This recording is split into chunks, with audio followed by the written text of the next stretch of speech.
Good afternoon. Phil Lindemann with your news from Avalanche Physical Therapy on Krystal 93.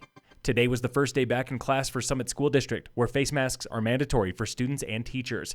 And across the county, COVID caseload is falling to an average of 10 new cases per day. Recent high was nearly 13 cases daily, and yet Summit still ranks in the top 10 for cases per 100,000, behind tiny counties on the Plains and Pitkin County. Eagle County is also in the top 10. Since August 5th, 1 to 2 people every day have gone to the Summit Medical Center with COVID. Hospital capacity remains stable at 35%.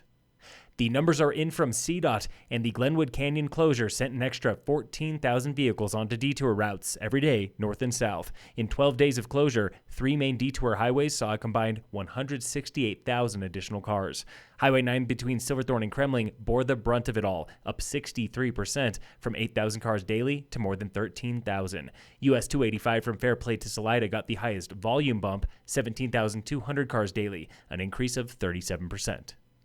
Hanging Lake in Glenwood Canyon is closed indefinitely after suffering trail damage from debris slides, forcing the U.S. Forest Service to cancel 15,000 reservations. The White River National Forest made the announcement today, with photos showing rock piles 4 to 5 feet deep and 7 bridges that were battered by boulders. Says Forest Supervisor Scott Fitzwilliams, "We have a new landscape. I would be very surprised if that trail is passable next year at this time."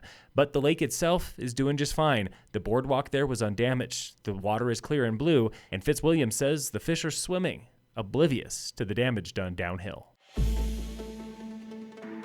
This week on the State of Summit. Closing down the library isn't just a question of packing up your desk and going to work from home. We have a collection of over 30,000 books and checkouts of one sort or another, and those have to be boxed up and taken away. That was Stephanie Ralph, Library Director for Summit County, explaining the heavy lifting her team will be doing between now and Monday, when the main library in Frisco shuts down for months of renovations. We are revamping the inside of the library so it is able to meet the kind of current needs of the community and update the facilities to more of a 21st century needs. Renovations in Frisco should be finished by this coming spring, and then it's on to a 12,000 square foot expansion at the North Branch in Silverthorne. The library for a very long time has really been too small for the needs of that rapidly expanding community. Total cost for both libraries is $4.2 million, half from the county, $900,000 from a voter-approved tax, and the rest from fundraising. Tune in again next Wednesday for the State of Summit on Krystal 93. In sports, the Rockies lead the Padres right now in late innings at Coors Field.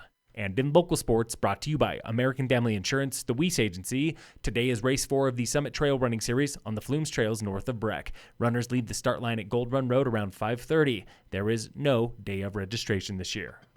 Phil Lindemann with your news from Avalanche Physical Therapy on Krystal 93.